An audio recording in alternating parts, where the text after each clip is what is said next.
पुराने वक्त में यहाँ से लोग पीढ़ी तक पैदल चले जाते थे।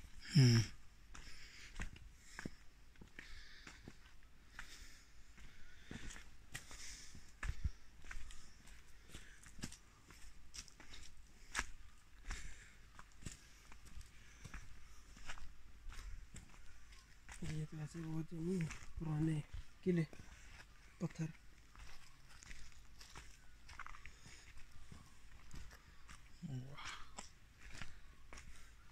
वो भी जो थे ना जो पत्थर काट काट के अंदर ऐसे ऐसे खूबसूरत महल बनाते थे।